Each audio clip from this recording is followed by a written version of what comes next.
One big free agent is now finally off the board. Cody Bellinger has signed with the Chicago Cubs for $80 million over 3 years with two opt-outs.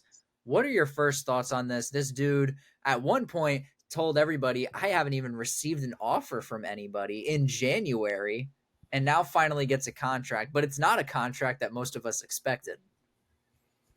It's the first time I've seen Boras fail at getting a long-term deal for a guy that had a bounce-back year. And I think many teams were probably looking at the contract like it's not worth, the possibility of him going back to what he was in his last year as a Dodger, which was horrific. It's the smart move for the Cubs. They have no other option, right? Like they had to bring him back. They haven't really made a splash. He fills a hole for sure.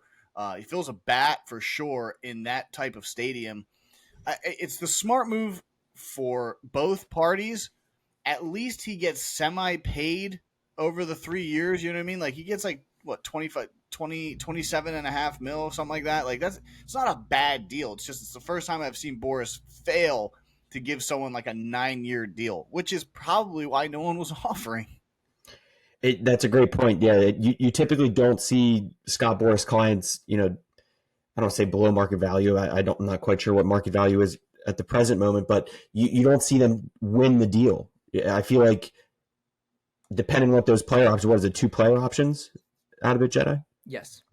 So like, I guess you could maybe say they won that. He has another bounce back year. He can maybe opt out after year 1, but you're right, Dino. I feel like the Cubs had to do something. They really needed to land Belly, and they waited it out.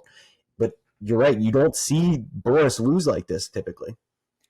Yeah, Boras finally not getting a player who probably deserved $100 million plus contract, doesn't get it, has to take less money because he literally had no options, which I think is like the more interesting part of this whole story. But do you think it's Boras's fault for being too greedy? Does it fall on him, or does it fall on Cody Bellinger being inconsistent? I would probably say it falls on both.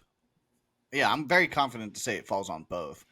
Belly has been, I don't want to say he's been an inconsistent baseball player, but he's been inconsistent. Yeah, inconsistent. Yeah, that's kind of the word I have to use.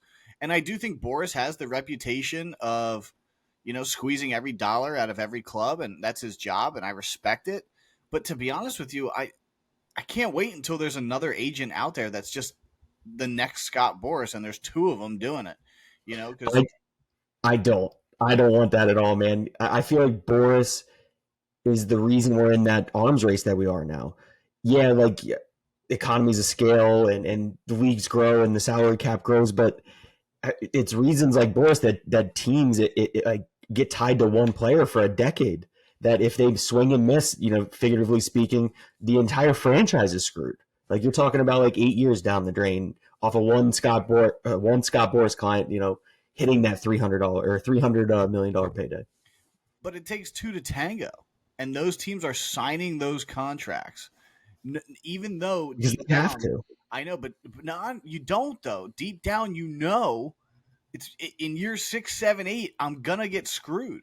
That, but it's like it's like what Brad Pitt says to David Justice in Moneyball. Like he's trying to squeeze every ounce of baseball out of him, right? And he's trying to stay in the show and get paid. Like I get it, but if I'm a GM and a guy comes to me with I want 10 for 400, dude, kick fucking rocks.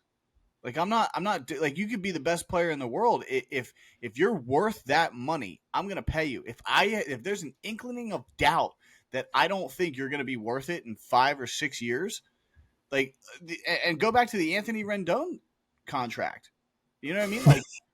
Like his first 6 years or his first 5 years, whatever it was worth $235 million because he showed up in October for one seat. Like I think to be honest with you, I think the player is the least guilty of this. It's the organizations that are obviously signing the contracts. It's Boras that's driving the price up, and these idiots go into bidding wars with each other. That's the other shitty thing. And I'd be curious to see. I doubt we will ever see what it actually was, but what the offer was they were looking for. Like, I'd be curious what that was. Were they looking for a 6-7 year deal, like a final big contract that they're looking for? A couple hundred million, or maybe not a couple hundred, but close to 200 million. Like, what were they really looking for? Probably somewhere in the 6 year range, if I had to guess. Definitely 150 plus, maybe even 180. Yeah, And I think I, dreaming 200. Yeah, I was thinking that. Yeah, like 30 a year, probably looking for yeah, I mean, 35 dude, a year. if you're talking about 7 for 210 for Belly, dude, like no shot.